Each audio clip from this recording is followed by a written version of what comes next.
itu pada hobi fatwa. Ini rekam ki kapan janjane? Saiki mau apa wingi? Oh, kira orang ganggu. Fokus. Orang bingung. Ketika ahli fikih itu ngurusi dunia, yang dianalisis itu perkara-perkara duniawi, sehingga kadang seseorang itu ada sindrom untuk lebih suka berbicara perkara-perkara halal haram. Paham? Karena kalau soal hati kan jarang. Mau riak bagaimana mau tidak kelihatan. Tapi urusan fikih itu sulit. Maka tidak heran ketika banyak orang itu senang halal haram. Senang halal haram. Gimana? Dia itu orang-orang sekarang itu hobi sekali fatwa. Itu penyakit pertama. Penyakit kedua yang terkait dengan ini juga sering kita dapati orang-orang sekarang itu suka sekali menanyakan hukum sesuatu yang tidak ada hukumnya. Apa hukumnya ini, apa hukumnya itu. Lu mau kira gampang jawab hukum. Nah, ini model-model mukalaf yang semacam ini, kemudian ketemu ustadz-ustadzan, syekh-syekhan, alim-aliman, kiai-kiaian yang suka fatwa. Cocok sudah, yang satu hobi nanya hukum, yang satu hobi kasih hukum. Nah, itu kalau sudah ketemu rusak dunia sudah. Akhirnya muncul hukum-hukum tidak jelas juntrungannya, tiba-tiba oh ini haram. Akhirnya muncul pelanggaran ijabu malam yajib, tahrimu malam yahrum. Paham? Wa tahlilu mala yahil. Akhirnya ada pewajiban perkara-perkara yang nggak wajib. Oke, Bro. Oke, umpama katok cungklang ya awalnya ya sunnah biasa. Ngelakoni apik ora rapopo. Soalnya gitu dadi kaya wajib. Nek enggak itu berarti gak sunni. Nek enggak itu berarti enggak. Wah, lucu nih sekarang itu. Banyak sekarang seperti itu. Jenggot itu jadi wajib. Jenggot itu wajib, itu sunnah yang wajib. Bagus, aneh meneh. Piye nek arek wajib ke jenggot ora kabeh tukul kok. Wajib kan harus rata dia hukum itu. Hukum kok ya bagi yang bisa berjenggot wajib piye ngerti kan. Akhirnya muncul hukum-hukum itu aneh biasanya. Wah, apa-apa ribut. Murabahah diarani riba misalkan. Terus baru wah, akhirnya banyak yang haram tiba-tiba padahal dulu enggak. Iya terang. Nah, jadi penyakit umat itu sekarang di dunia fikih itu dua itu penyebabnya. Orang yang mungkin dia baru hijrah atau bagaimana, sidik-sidik takut ke hukumnya, apa-apa itu ditanyakan hukumnya. Ini hukumnya apa Ustaz? Ini halal apa haram? Ini piye wah, tangel. Kemudian ustadznya juga hobi fatwa. Nah, itu yang repot. Itu yang dikritik Al-Ghazali di kemarin yang kita bahas itu. Banyak orang-orang yang hobi fatwa, padahal dulu ulama-ulama itu cenderung menjauhi fatwa. Cenderung menjauhi kultum. Makanya tidak ada dulu kultum-kultum itu. Adanya hal kok ngaji seperti ini yang sekarang dipandang asing. Nabi kan kok kira kok Nabi kayak halakah kayak yo ya ngaji muter gitu, duduk keliling Nabi nerang apa ini jagongan yang Masjid Nabawi. Coba cek riwayat-riwayat Nabi itu begitu. Terus Nabi kok sambutan terus kepada yang terhormat ketua panitia Abu Hurairah radhiyallahu anhu, waktu dan tempat kami persilahkan. Terus baru gue terus ngisi pembicara kajian memperingati Isra Mi'raj pembicaraan Nabi Muhammad paham ora? Itulah kan terus tukang sone ana panggungnya kan nggak begitu dulu dakwanya Nabi kan nggak gitu. Taklimnya Nabi itu cenderung gur ning masjid-masjid ngono kuwi. Dari situlah umat itu muncul. Dari situ umat Islam bertumbuh. Dari situ Islam berkembang pesat saat itu. Nabi dulu punya santri di Masjid Nabawi, ya mukimnya di Nabawi itu, tidur di sana, belajarnya di sana, makan di sana. Itu menjadi landasan eh, historis adanya pesantren. Nah, Nabi mendua ahlu sufah sebenarnya. Tapi sebetulnya pondok pesantren itu banyak. Ya kalau dulu di Arab yang mempelopori Rasulullah. Sebelum itu ya banyak. Bahkan hampir tiap agama kan duwe pondok itu.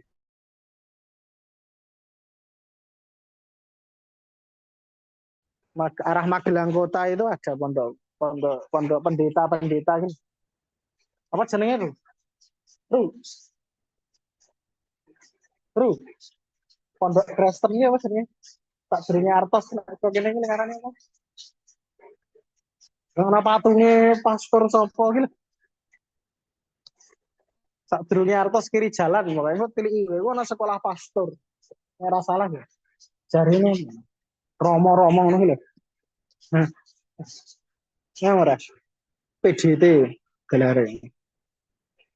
Ngono kuwi ono ya. Jadi memang ada. Jadi semua agama itu punya tradisi yang mau jadi kiainya, maksudnya dalam tanda kutip ya, jadi ahli agama itu memang harus ngaji lama, memang harus dikhususkan tempatnya, memang harus mukim di suatu tempat tertentu.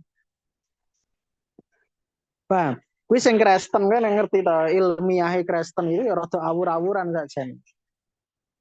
Ilmiah Hindu, Buddha itu ya tidak seketat Islam. Nah, Islam ono hadis, ono ilmu sanad, ono ilmu rijal,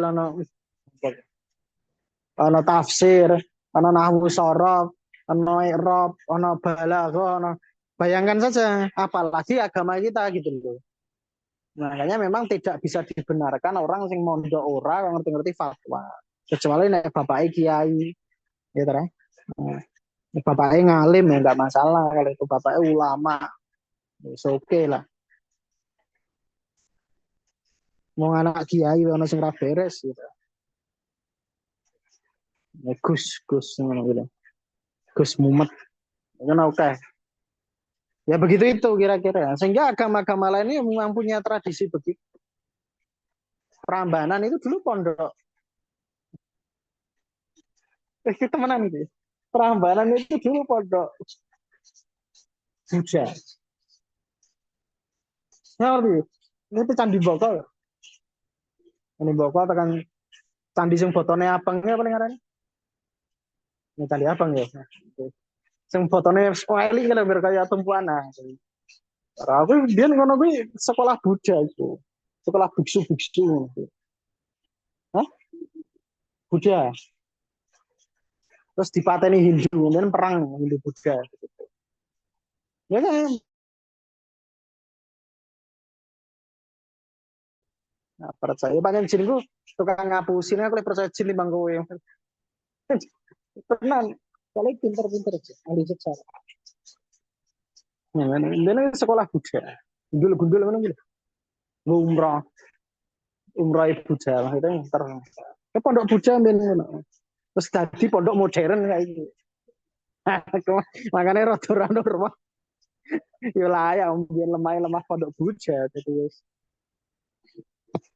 Ya, makanya ya tau, saiki dadi pondok ora Buddha ya pondok modern. Apik pondok saiki. Yen candi-candi kan ngomondok Buddha. Apa yang ngarani biksu apa bante gundul-gundul orang bucu ngoco ora kenang dinding nyeker pasang sendalen. Hampir semua agama punya tradisi mondok istilahnya lah kayak pesantren. Nah, nah Islam dasar historisnya ya Nabi itu tadi Nabi itu menduwe santri khusus yang ngaji itu di lengarannya terkenalnya kan di surah itu yang tarik itu lengarannya apa ahlus sufah gitu. Gentone kan Abu Hurairah. Mana ngalim tenan Abu Hurairah. Jadi sahabat Nabi kan cuma 5 tahun, tapi riwayat hadisnya paling banyak. Abu Bakar pirang tahun, Umar, Utsman 20 tahun lebih, tapi Riwayatnya tidak sebanyak Abu Hurairah, jauh selisihnya. Ini kadang dipermasalahkan. Kok bisa sing luwih senior wae ngono ya itu. Karena memang Abu Hurairah 5 tahun ini ngaji terus. Nah Umar kan ora. Ya mimpin, ya perang, ya ngurusi ngono ya ta. Ya Khalid bin Walid kan perang. Ini orang kabeh ngaji pancen. Nek kabeh kon ngaji ya angel. Kan kudu ono.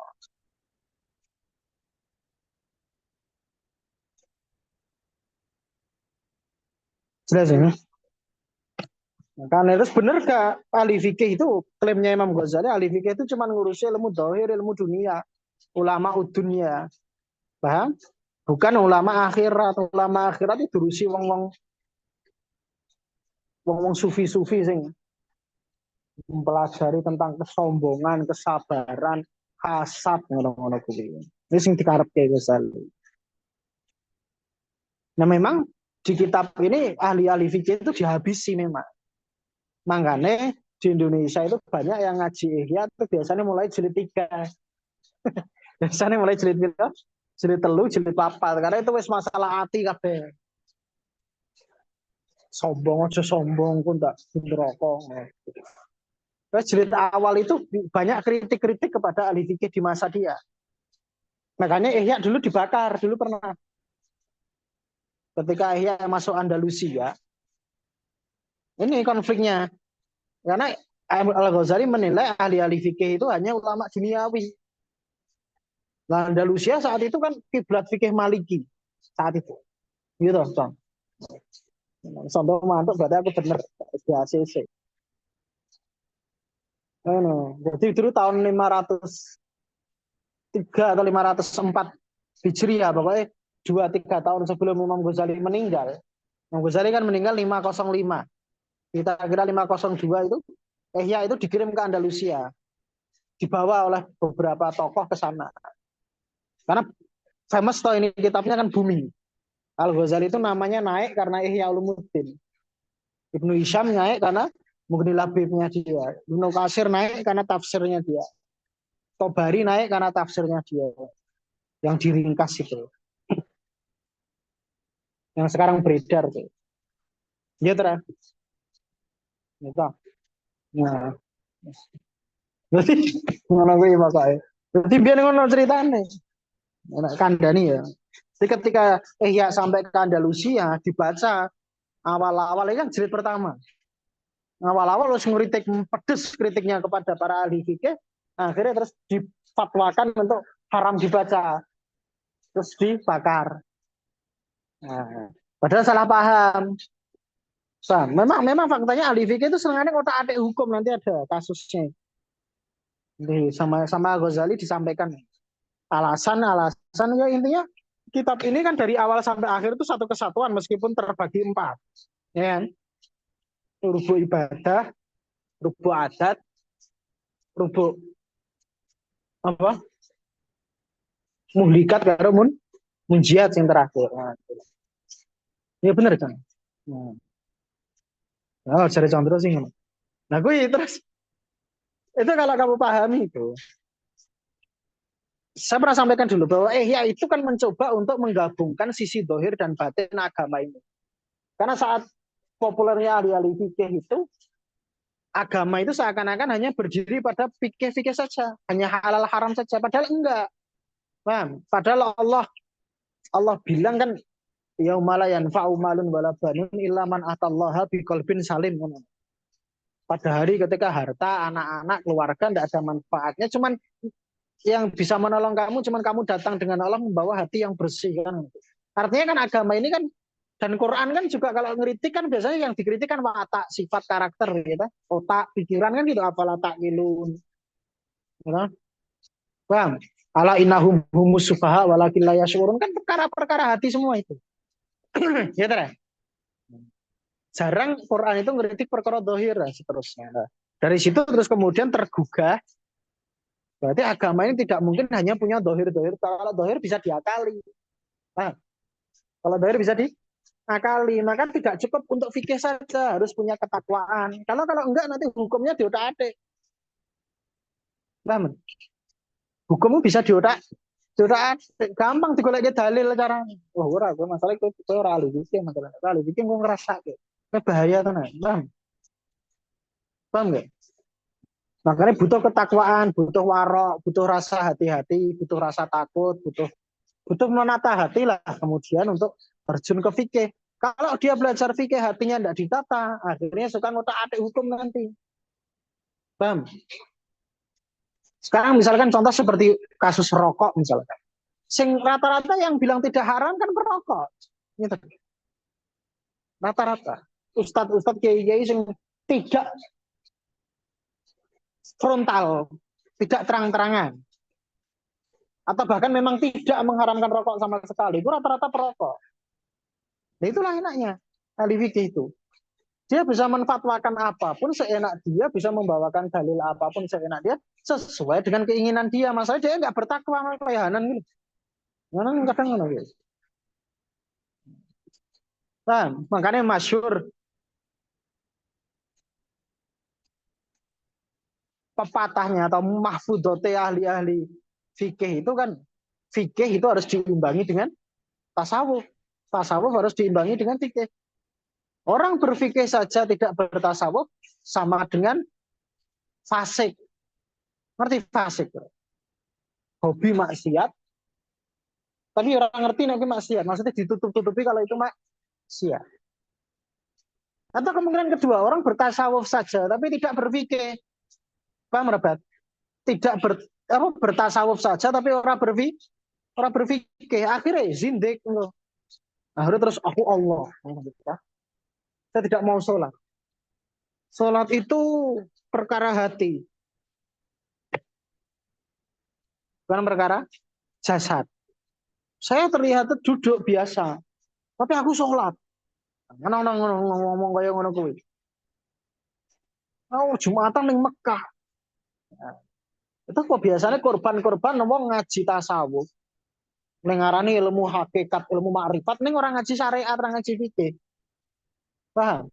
Ada juga yang terfikih-fikih tapi tidak ada tasawufnya sama sekali. Akhirnya tadi tukang menghalalkan yang haram, mengharamkan yang halal. Coba misalnya hukum rokok misalnya. Kenapa sulit sekali kita mengatakan haram? Karena ada ulama yang tidak mengharamkan, hanya memakruhkan. Sopo? Melandarannya paling Imam Bajuri. Imam Bajuri ora urip zaman saiki. Nek Imam Bajuri ngerti zaman saiki mesti ngaramke. Bang. Biar memang dorornya apa bahaya merokok itu belum mutahakik dulu, belum jelas, belum konkret.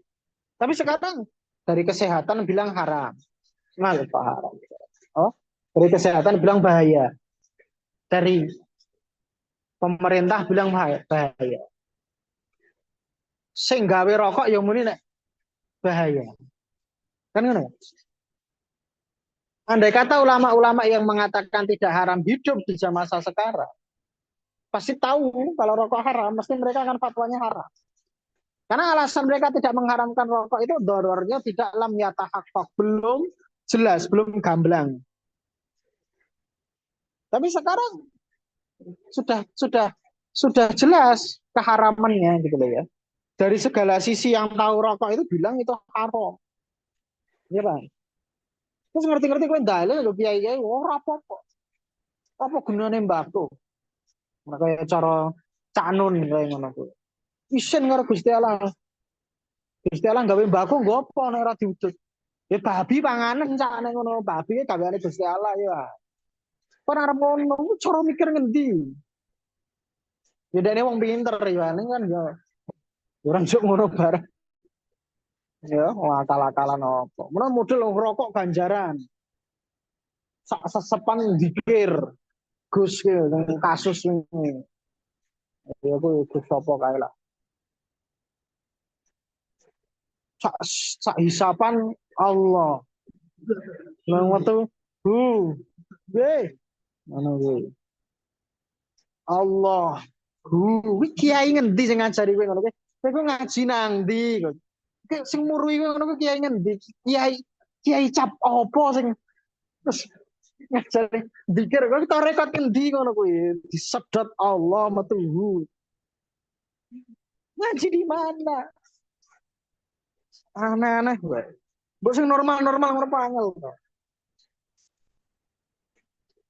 Wong kono ora aneh, ora lega. Ngono ya.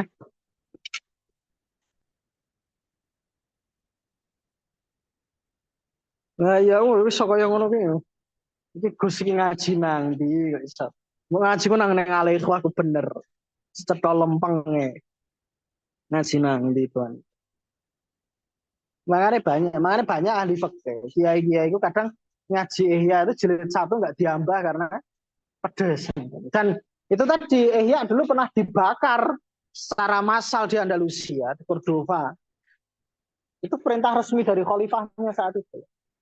Pas Daulah Murabitun. Daulah apa? Daulah Murabitun masa itulah zaman-zaman semono. Ali bin Yusuf Sopo ngono raja Yusuf bin Ali ya lali. Khalifah itu dipatwakan wajib dibakar kitab Ghazali. Itu bukan karena sesat enggak, tapi karena memang ahli fikih dikritik. Nah, yang bakar itu kan ya nulis, maksudnya ahli-ahli sejarah saya mengabadikan peristiwa itu. Di sana dijelaskan kenapa Ihya dibakar. Terus saya ngomong Salafi, ngomong Wahana, gue kan biasanya ngomong Wasabi gitu. Biasanya kan ngono, Ihya itu nggak bisa, nggak boleh dibaca. Karena di masanya saja ulama-ulama perintah untuk dibakar.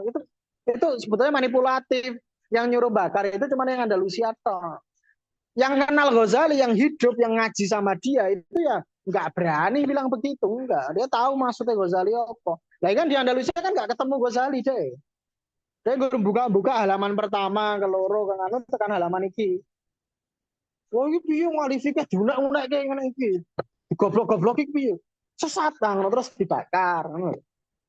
Biasanya ngomong Wasabi kan pengikut Ibnu Taimiyah biasanya gitu. Ghazali itu ya saja diminta untuk dibakar. Blok Ibnu Taimiyah pun juga sama, Mas. Ibnu Taimiyah itu sama, malah oleh ulama-ulama di masanya dan di tempat dia tinggal. Nah, para anak Ghazali paling orang salah paham lah dengan Andalusia kan atau Bang. Eh,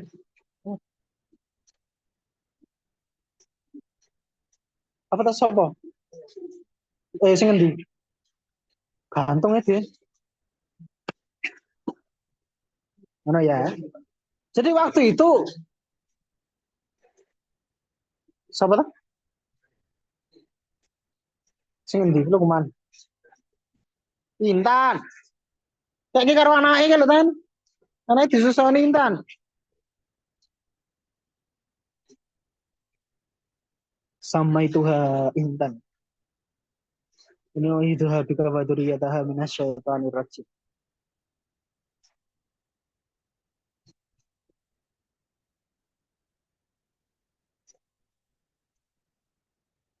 Ya, mana ya? Nah, ini cepat banget tak kepengen. Jadi seperti itu. Sebetulnya Ibnu Taimiyah juga sama. Apa terus Ibnu Taimiyah sesat kan enggak juga. Nah, hampir semua ulama itu mesti mengalami konflik di hidupnya itu. Imam Ahmad, siapa sih ngarang Imam Ahmad sesat? Tahu no yang wanis. Imam Ahlu Sunnah wal Jamaah. Itu tuh imam ya. Imam memang masuk. Itu beda nek Imam Ahmad itu dulu, masya Allah. Imam Ahmad itu biar nganu, di penjara di Tambu. Ibnu Taimiyah yang ngono. Ibnu Taimiyah kan meninggal itu kan di penjara dia. Ning Jerusalem mati, di penjara. Sapa meneh? Oke, Sa'id bin Musayyib disiksa. Wah, oke.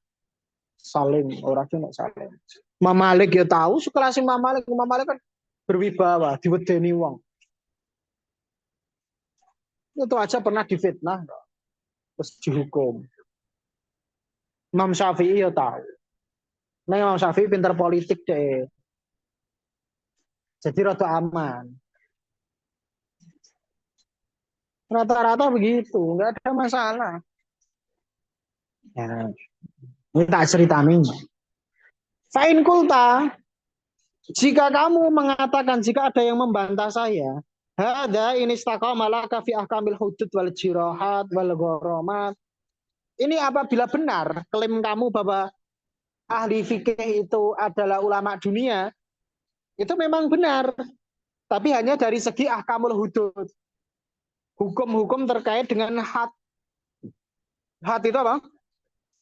Dosa-dosa besar yang punya hukuman di dunia.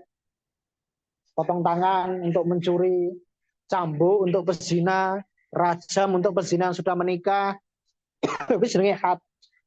Hukum-hukum sing jumlahnya jelas, berat karena dosa berat. Oke lah, ulama fikih itu ahli dunia seperti yang kamu katakan. Tapi kan itu hanya soal ahkamul hudud saja. Atau jirohat, atau hukum-hukum terkait dengan apa jirohatnya? Melukai gitulah. Ono kisose kuwi nanti ya.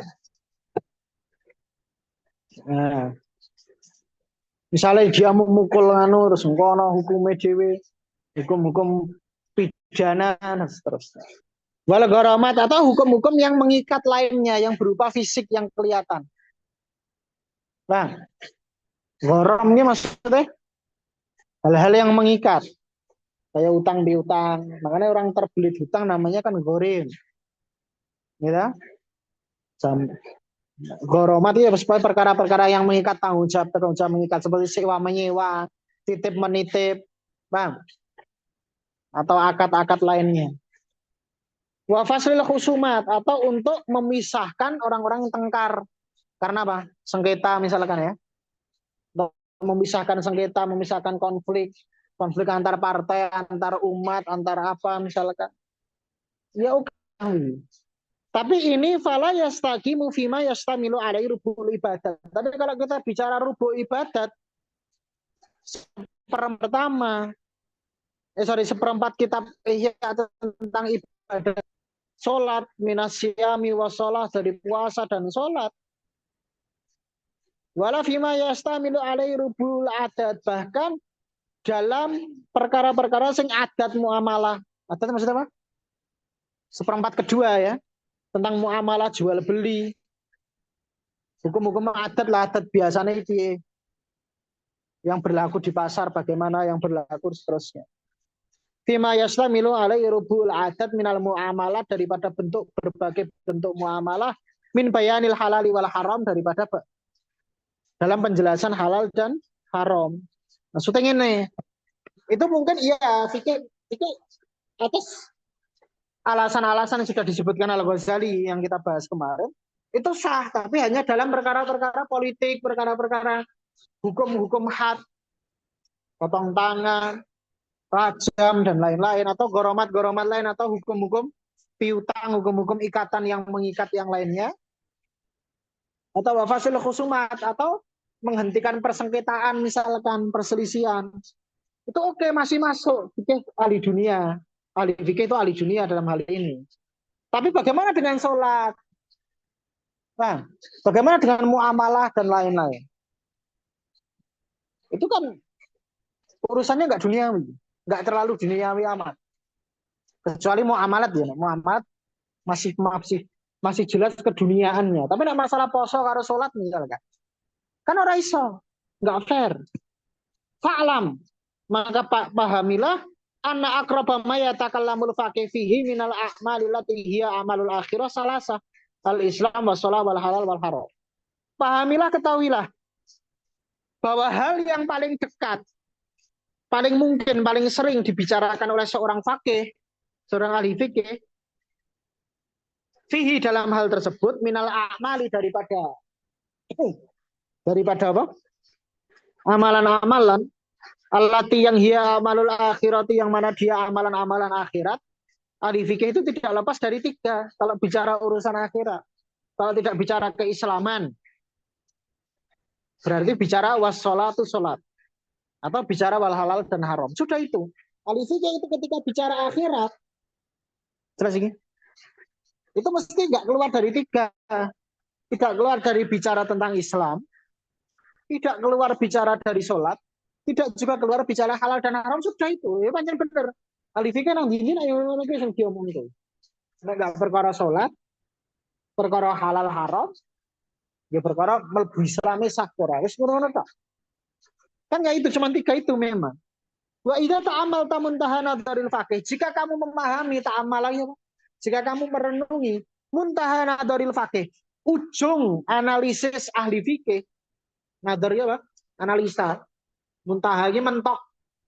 Muntaha ini.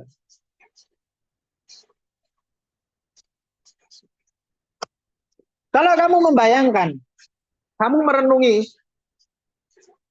analisa mentoknya ahli fikih menganalisa sesuatu, muntahana daril faqih, itu sampai mana? Kan perkara-perkara zahir kok. Urusan niat kan nggak tahu ahli fikih. Ya, urusan keimanan kan nggak tahu. Nah itulah. Alim ta'annahu la yujawizu hudud dunia ilal akhirah. Kamu akan tahu bahwa ahli fikih itu tidak pernah melebihi batasan dunia. Nggak ada ahli fikih ngomong ke akhirat itu sejatinya nggak ada. Mentok ngomong ke Islam, ngomong ke sholat, ngomong ke hal haram.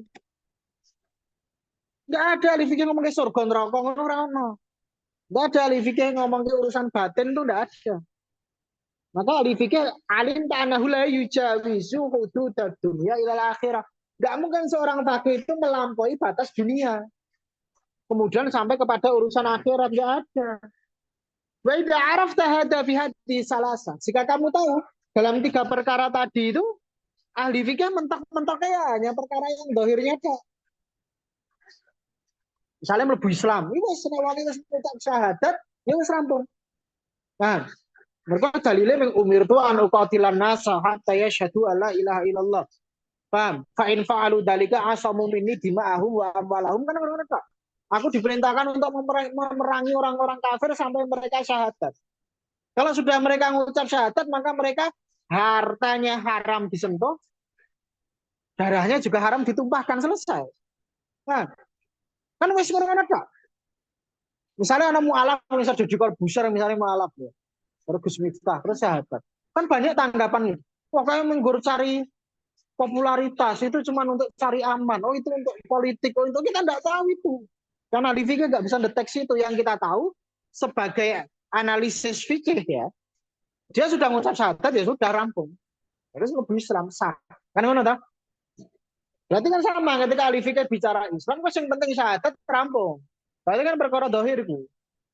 Nah ya, ini sekarang dia Ghazali ini.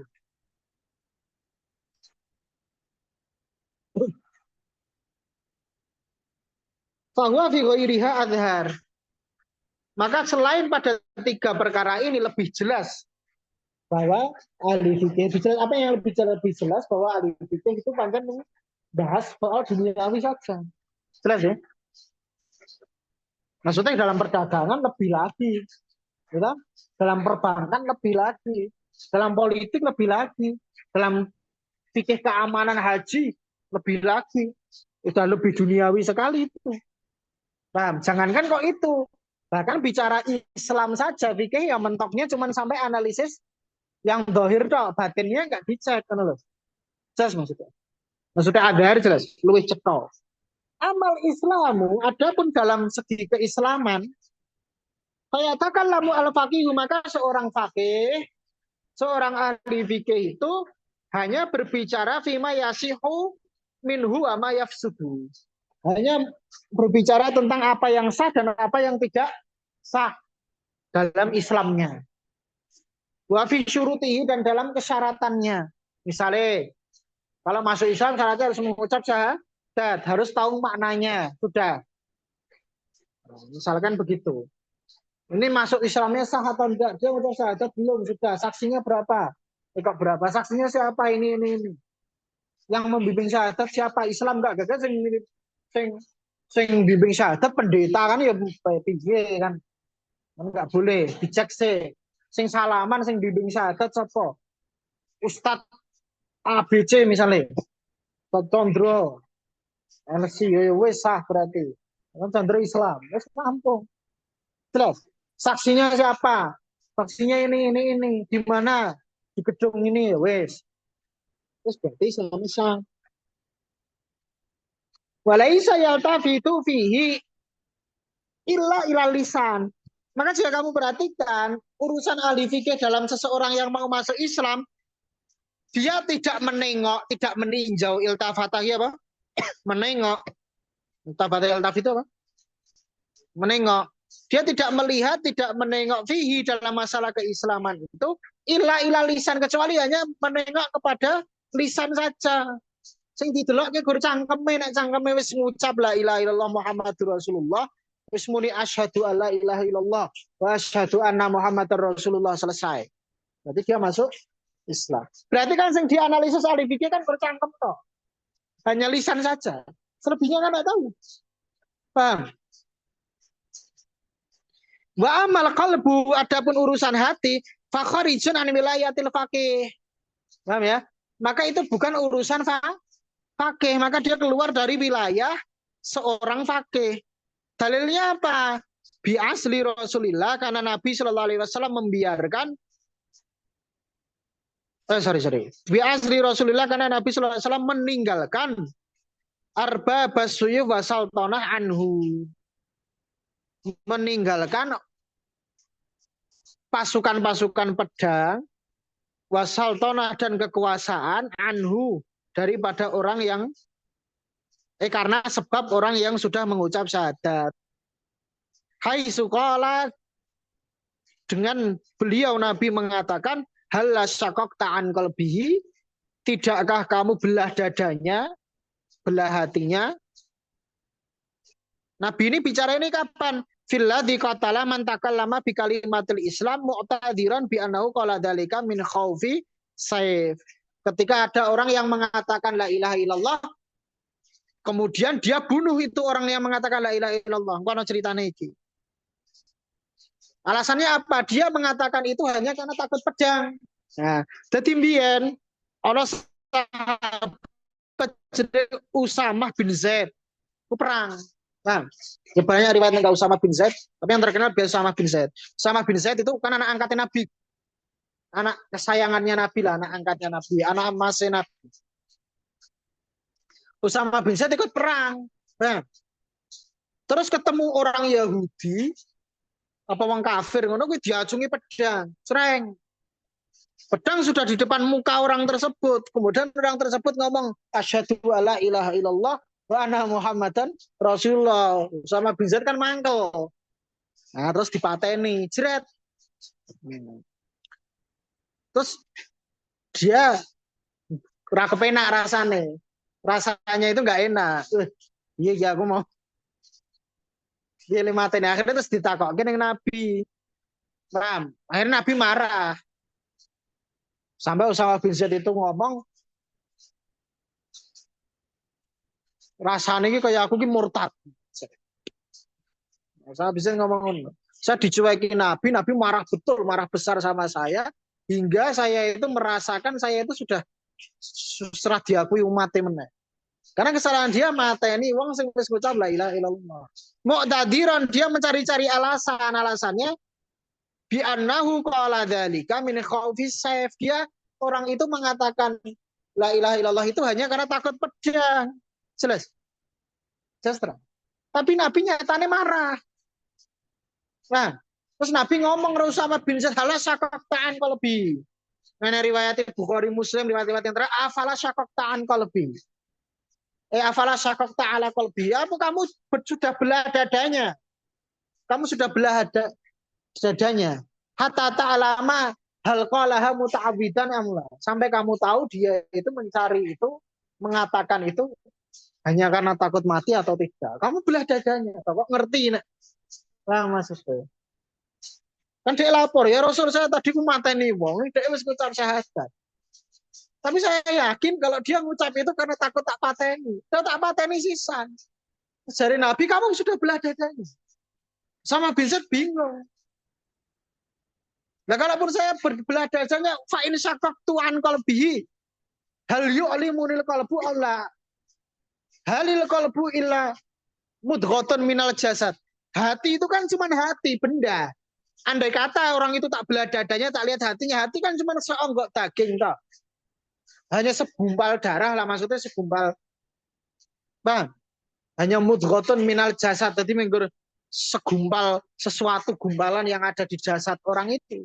Apakah hati itu akan memberitahu saya? Maksudnya dia bantah Nabi. Belum misalnya tak belah dadane nek ya padha wae kula ora ngerti ya karo Nabi seneni sisan. Terus karepmu piye? Paham? Apa sih?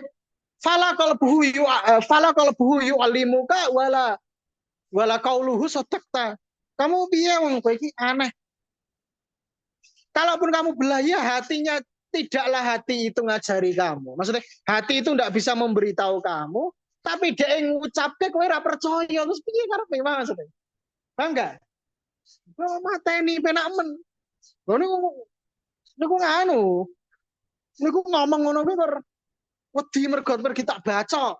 Terus dari Nabi lah wis kok belah. Wis kok delok atine. Loh, piye lan delok? Lah misalkan tak belah kan tetap aku ora ngerti. Lah iya makanya kamu sampai belah dadanya pun hati itu nggak akan memberitahu kamu. Tapi aneh kowe dhek ngomong ra mau percaya. Paham? Fala qalbuhu yu'allimuka wala kalamuhu wala qauluhu sadaqtahu. Kowe iki aneh. Paham? Dada kalau kamu tahu betul kalau kamu belah hatinya nanti. Hatinya memang nggak akan mengajarkan ke kamu, dia nggak akan ngajar, dia nggak akan memberitahu ke kamu. Dia ngucap itu tulus pora. Kamu tahu, setelah hatinya dibelah juga dia ngasih tahu. Tapi kayak dia ngucap, kira mau percaya, bang. Nah, makanya terus kemudian, mana wong Arab ngomong, pokoknya apa sing domongke ya besar kemungkinan mewakili yang di hati, meskipun memang tidak pasti. Tapi piye meneh. Kan Nanti Mas apa? Inal kalam ala fil fuadi wa inna maju ila lisanu alal fuadi dalilan. Itu. Omonganku sakjane ning ati. Mulut itu hanya digunakan untuk memberikan apa indikasi ya, apa yang ada di hati. Urusan dek munafik, dek ngapusi, kena ora ngerti. Nah, makanya terus di situ kemudian Imam Ghazali kok berarti ahli fikih kan ngurusi perkara dohir, atine ra dipikir. Atine dudu urusane ahli fikih. Bal yahkumu al-faqihu bi sihhatil islami tahta dilali suyuh. Bahkan dengan riwayat itu tadi ceritanya Usama bin Zaid mau dari situ maka seorang fakih hanya bisa menghukumi orang bisihhatil Islam, orang tadi orang ahli fikih itu bisa menghukumi dia sah Islamnya meskipun tahta dilali suyuh, meskipun dia mengatakan itu di bawah bayang-bayang pedang. Jelas sudah? Iya. Dia ngomong ngono kan mergo pedang. Ya wis. Dalam ranah fikih tetap sah. Urusan gue Islam tenan ora sing ngerti Gusti Allah. Paham? Paham ya? Makanya kan kaidai an-nasu yahkumuna ala dawahir wallahu yatawalla sarair. Ya. Manusia hanya bisa berhukum pada yang kelihatan. Selebihnya diserahkan ke Allah. Paham maksudnya? Lama banget. Gila. Semoga. Tentang. Sing lebih tentang. Lukman. Itu larang Lukman.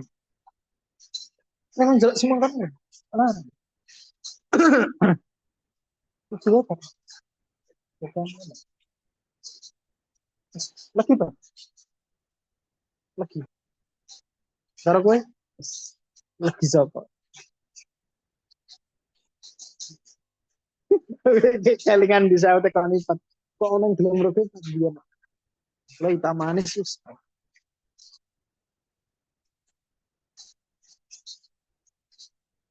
Gue kudu percaya gue con. Nah orang yang belado doni lipat. Gue ora bakal nemu jawaban. Tapi omongan ipat ra mau percaya saya hitam manis. Terus piye?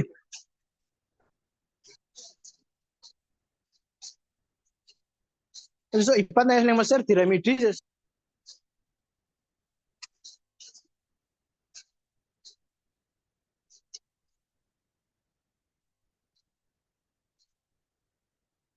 Wes wes. Ngene ya. Hmm. Ma'anahu ya'lamu ana saifa lam yakshif lahu an syubhatin.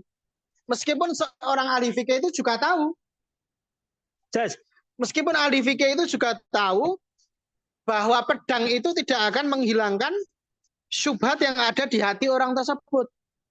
Bang, misalnya aku golok terus ngacungi Halim, terus Halim syahadat, terus Condro sebagai ahli fikih yang analisis itu sah saja. Meskipun Condro tahu bahwa pedang yang saya acungkan ke Halim tidak terus menghilangkan keraguannya hatinya Halim. Soalnya Halim masih yakin karo Kristen misalnya berumur Kristen. Pedang ini kan nggak terus, misalnya dia percaya Yesus, Tuhan Yesus, kendino wiridane ngene tidak berubah terus baru dicungi pedang ngerti-ngerti ke doktrin. Terus amnesia hilang kabeh ora ngerti Yesus ki apa terus moro-moro syahadat kan ora mungkin. Enggak ngaruh pedang iki, paham? Enggak ana efeknya di hati, dia enggak menambah keyakinan juga. Ya adanya cuma takut dibunuh. Makanya ma'anahu meskipun si orang fakih itu juga tahu dia ya alamu anna saifa bahwasanya pedang itu lam yakshif lahu an syubhatin, tidak akan menyingkap baginya, bagi hati orang itu dari subhat. Walam yarfa'an qalbihi ghasyawatal jahli wal hirah, dan juga tidak mengangkat dari hatinya kegelapan kebodohan wal hirah. Hirah ya apa? Ghasyawatal jahli apa ghabawatal jahl? Ada yang ghabawah ya. Ini apa nang?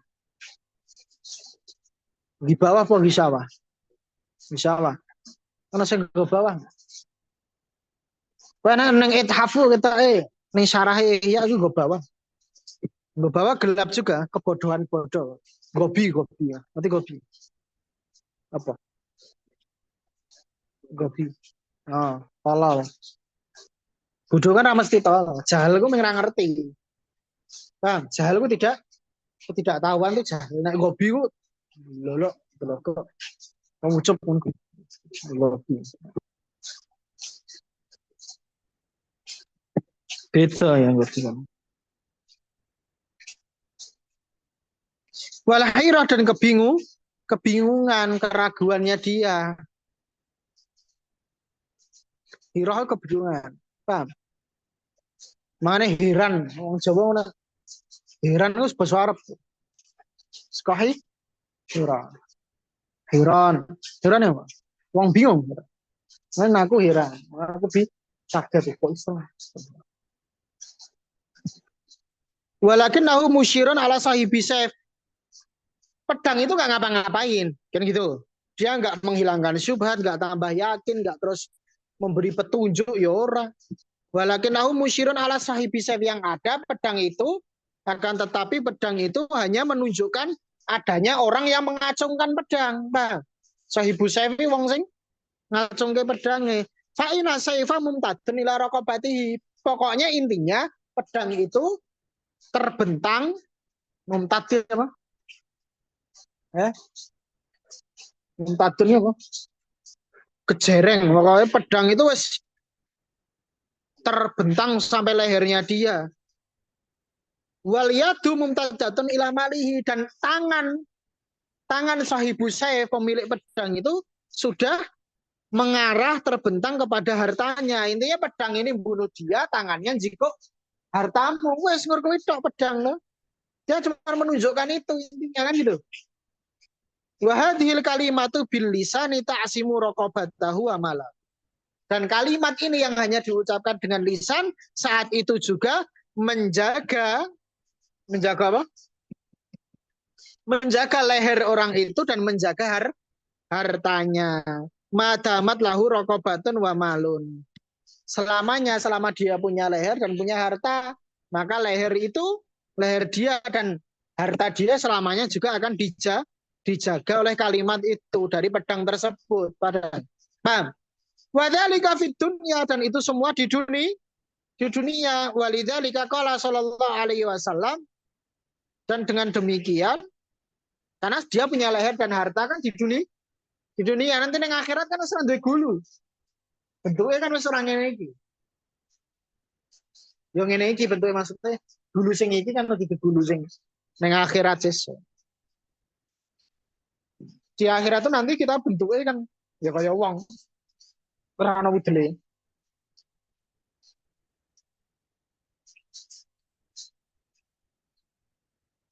Ya Nabi Adam. Nabi Adam di widel. Hah? Tengok baik. Sok mikir-mikir ngono kuwi. Aku ora ngerti ya, ya. Nabi Adam deh widel.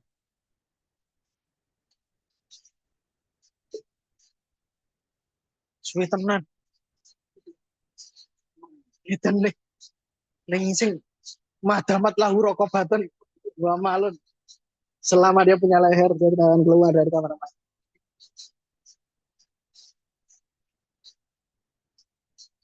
Tapi tenan iki. Iki sampe katamu. Rumah tua. Khalidina fiha abada. Radhiyallahu anhu. Sak paragraf yang tak kowe kewangen. Besok ujian, hebat ya.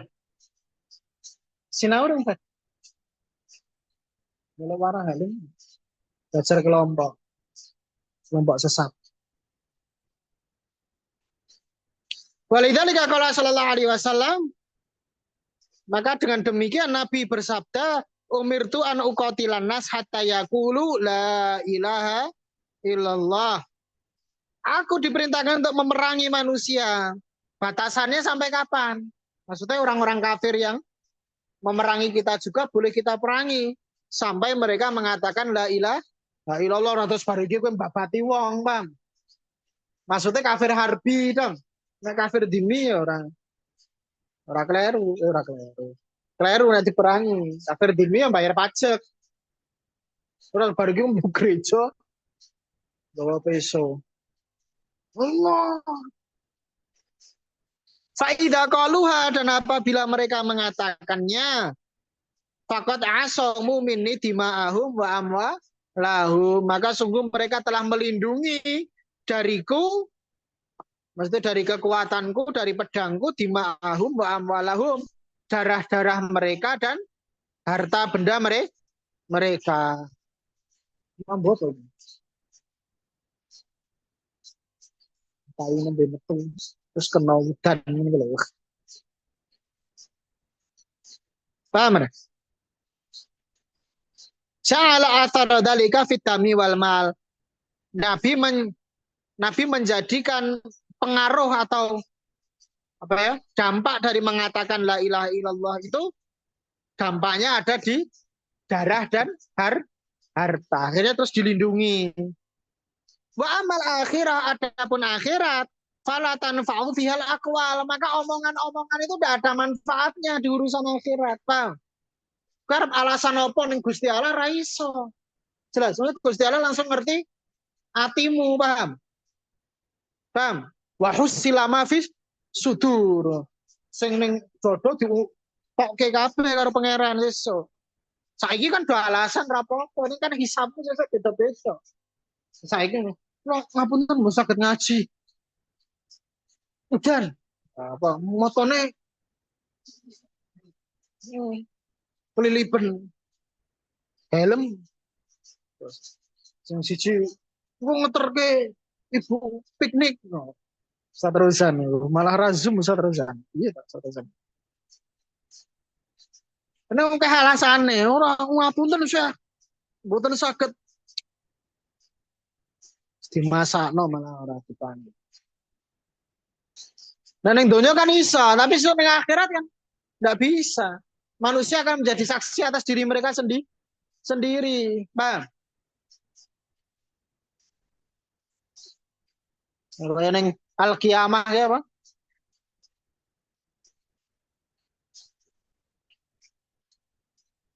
Balil insanu ala nafsihi basira, walau alqa ma'adira.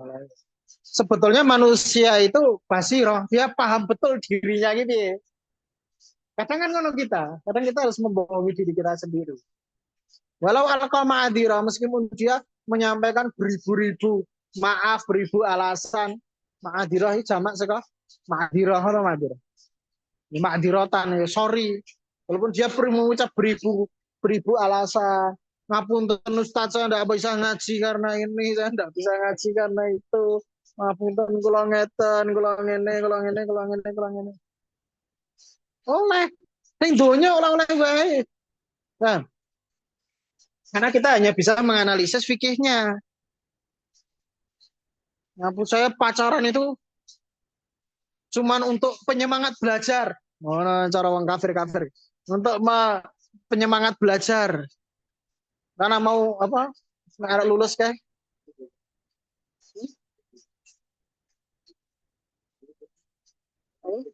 ITBK, gue lolos SBMPTN. Saya pengen punya anu. Nanti kalau lulus saya anu, tapi ala kulihal.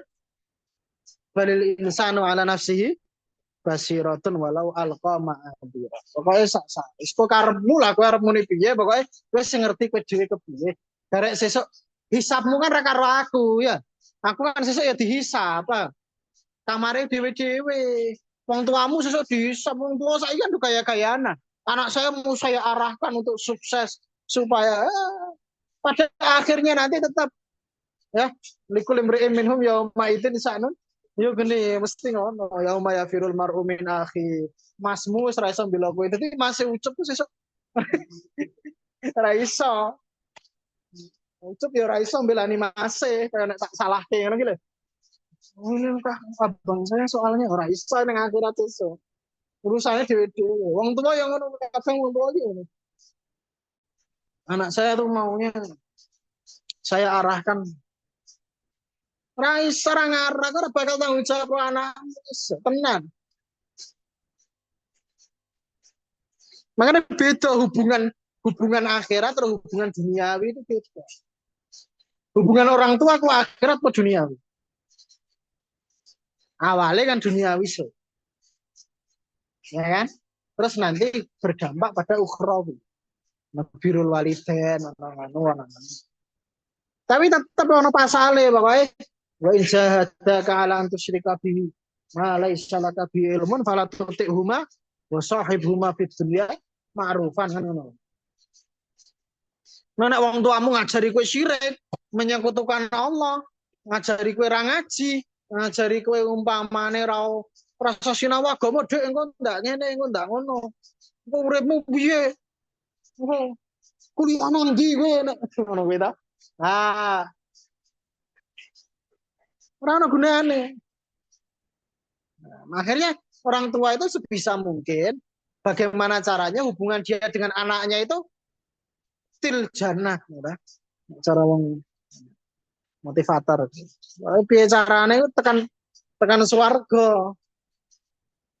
Nah, awalnya hubungan dunia, hubungan biologis itu kan duniawi. Orang tuamu wajib menafkahi kamu kenapa? Karena kadung anaknya. Iya kan?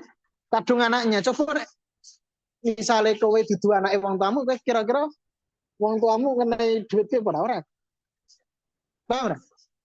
Misalnya kowe duwe misale Hanan ku anake bapake Ibad, terus Ibad anake bapake Hanan.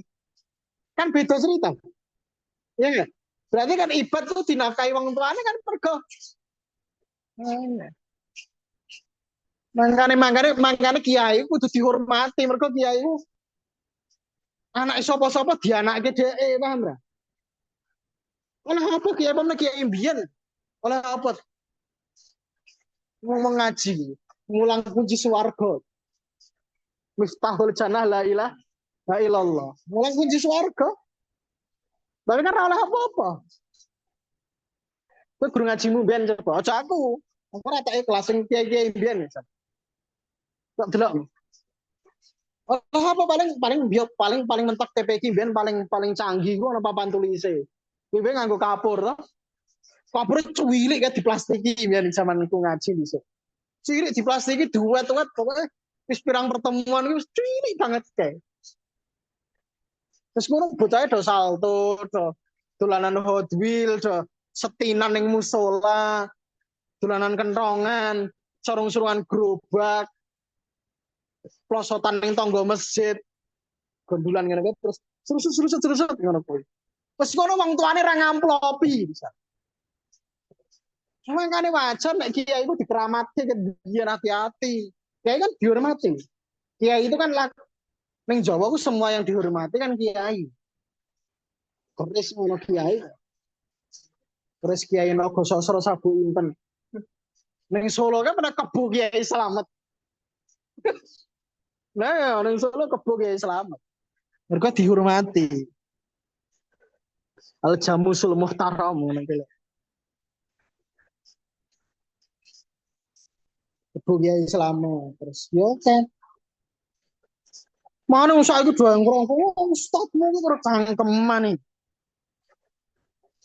Kekualat seisuk jadi kotang malah. Paham bro, hati-hati.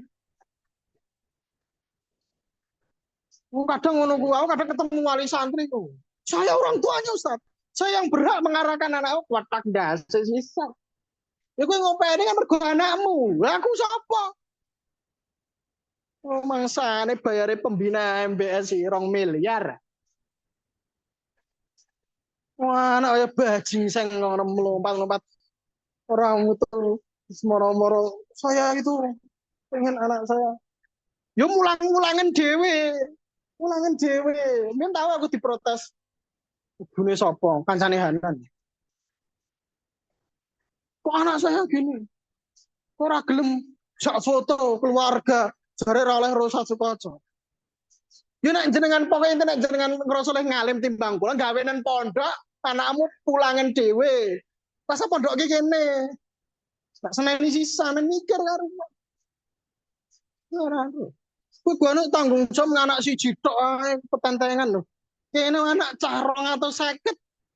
Wis dua anake kene ngrepoti. Kowe ora mikir wong kok tidak tahu diri. Tuh ngerti kok jasane kiai gede banget. Hmm. Enak wae orang. Mungkin jadi ustad gampang. Makanya ini sing ustad ngono. Nanti mana mau kamu diulang ngaji ya mendong orang. Gitu. Nah, apa alasan kiai itu walati? Ya orang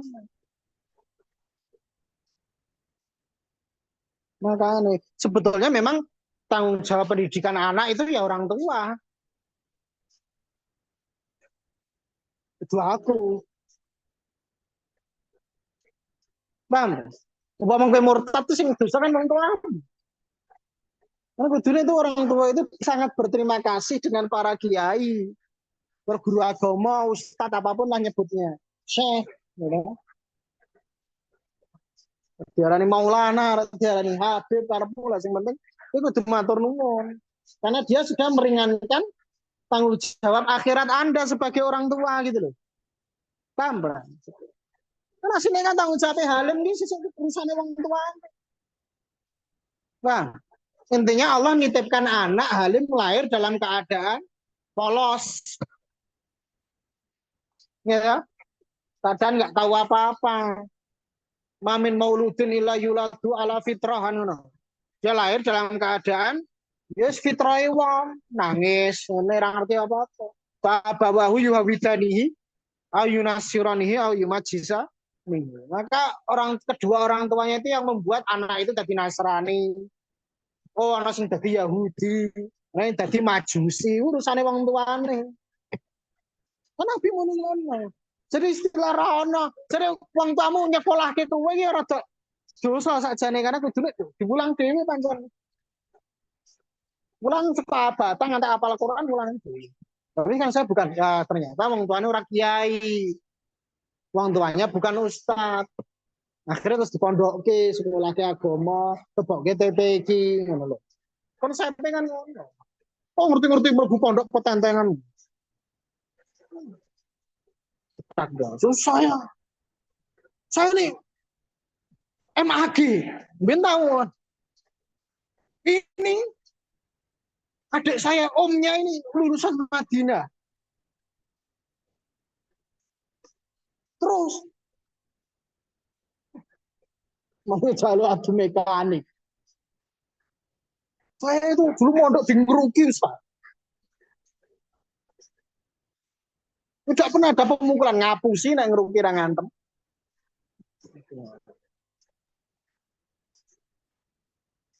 Aneh-aneh. Saya dulu mesti ngono kuwi. Saya tidak pernah merasakan punya anak terus dipukul di nganu. Aku tahu. Yang tuane kancane Hanan. Anak dibully. Terus jenengan bisa matur begitu karena jenengan belum jadi orang tua. Tuh makanya cah cilik toh. Ya Pak pancen aku ki cah bayi. Ini paling aku balik nyusui buku, Pak. Neng masalahnya jenengan ya orang tahu ngerasa ke. Ngopeni anak uang 250. Bocah itu kletak-kletak kayak merica kok tumbar kayak lili-liliane angel. Orang-orang ngerti anak saya. Apa? Jenengan kan tidak pernah merasakan punya anak. Coba jenengan yang jadi bapaknya. Sakit hati, Ustaz. Ya apa urusan? Ya kene orang tahu rasanya itu di pembina pondok jajal nih kene nek ras seminggu beretan dhewe kelakuane anak. Mana cah saya kan ngono ning omah masih mis soleh ngono kita. Cukup-cukup ora ngerti ning pondok kepiye. Saya itu enggak tegaan. Ya wis anu diulang dhewe nek mangsamu kowe luwih pinter. Ngapa dipondokke?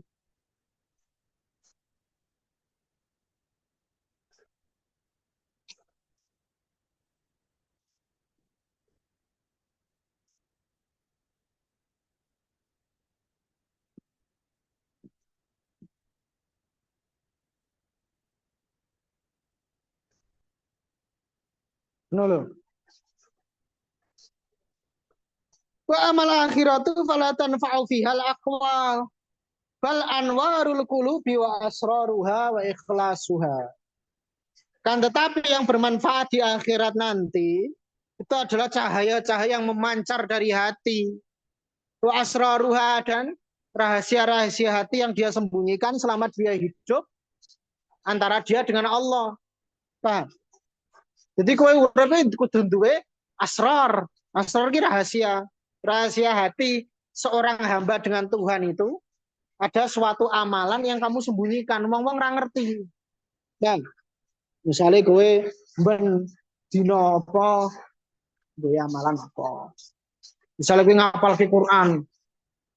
Jadi ibadahnya jebul hafid. Ning kene ora ono sing ngerti. Lah wis jenenge asrar, ya, Pak. Nah, itu muga-muga. Ora ono sing ngerti. Bulu Condro ku apal Bukhari, ngene ora ngerti. Kene nyepelekke. Goblok Con.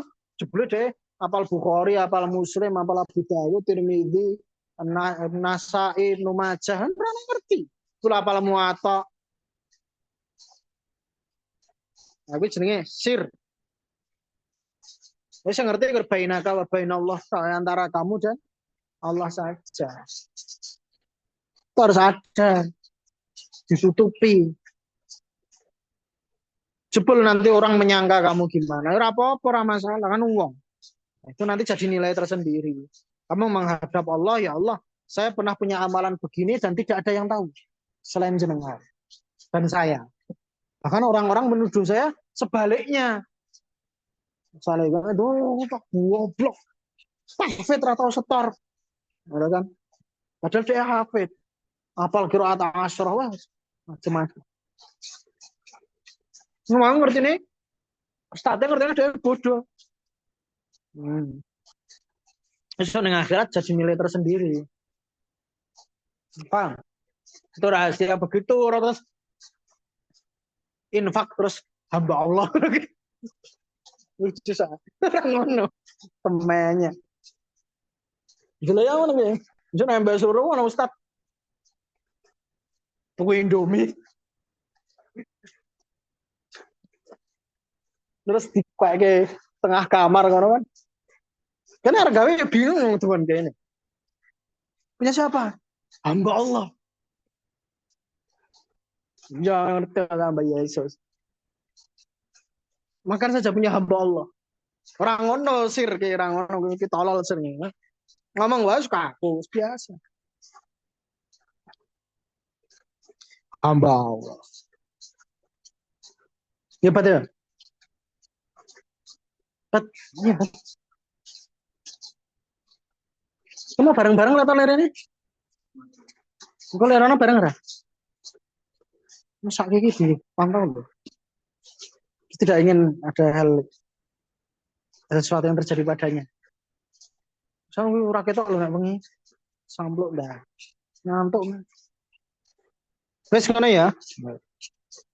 Dikit ya. Soalnya anak-anak besok ujian. Ya mari kita doakan semoga.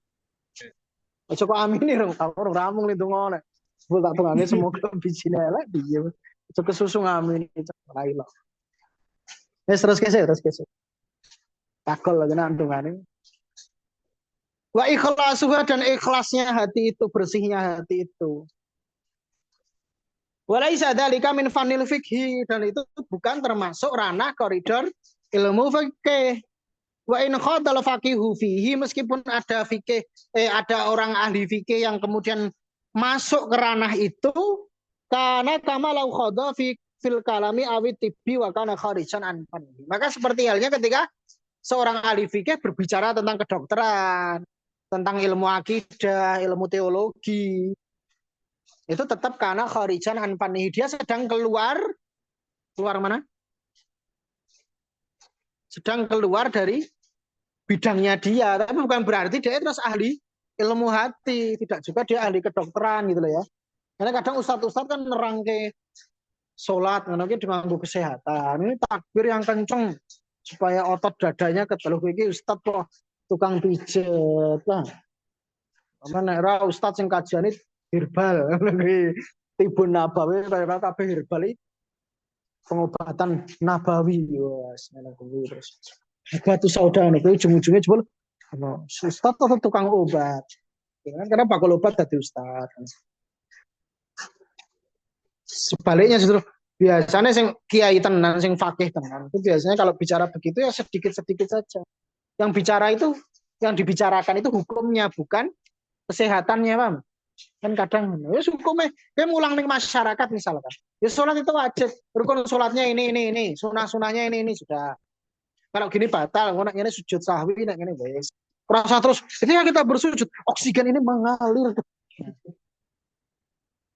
Satu-satu, saya kira dengan kita oksigen mengalir ke otak itu menguatkan hafalan, menguatkan. Akhirnya orang sujud bukan sebagai hamba, tapi senam. Malah diwarai senam, orang nungguin itu. Aneh-aneh yang saiki. Ustadz macam-macam. Mana zaman Imam Ghazali bisa orang nunggu ustadz sing ahli fikih sing cukup ngomong kesehatan, cukup ngomong ke teologi, cukup ngomong ke warna-warna. Apapun itu dia tetap keluar dari bidangnya. Jadi dia hati-hati. Kalau orang ustadz ngerti-ngerti ngomong ke tata surya gitu. Karena tahu ustadz ngerti-ngerti ngomong ke ini adalah sangkakala. Jebule diguyu karo sing sinau kuwi tenan. Wilah. Jadi planet kita berputar gini. Aneh-aneh. Jadi itu bukan bidangnya, gitu kan. Paham ya? Nah, itu oke, ahli-ahli fikih sing ngono kuwi. Berapa jam sih? Nah, ning HP kok pancen ora ketok jam itu.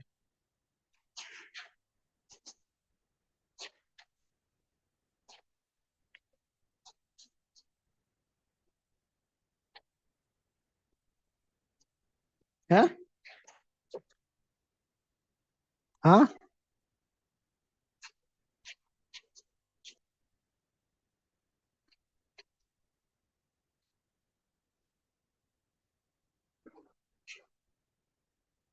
Ngono ya.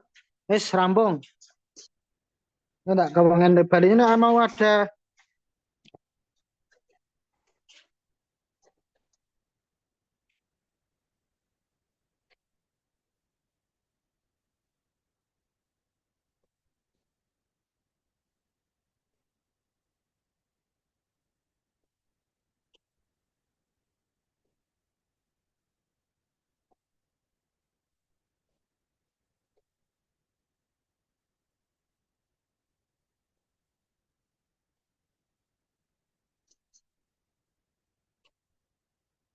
Yang cuma tanyakan dah.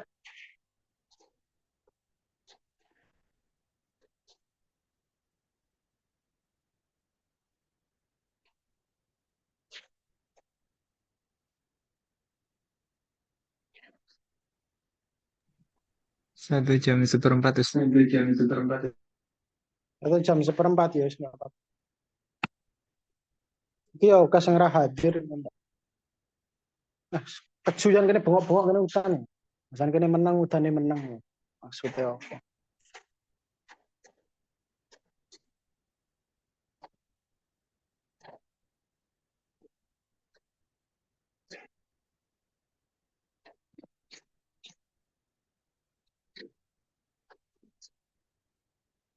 Terusan orang cita.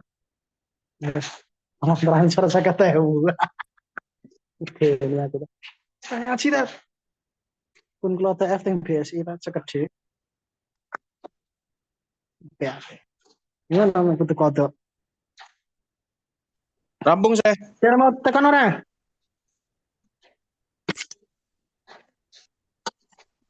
Karyaku tok apa iki? Oh, ora to. Wih, ono Ayas. Maksudmu loh kan?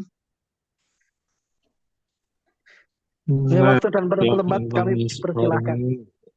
Ya, silakan ketua. Ketuanya Ayas tau. Ngawur. Piye sing arek sing dirokan ning Amerika iku piye seterusane kan? Lah. Sindikat Wah, ngene tekan wongnya ndi Ghostbuster. sak keluarga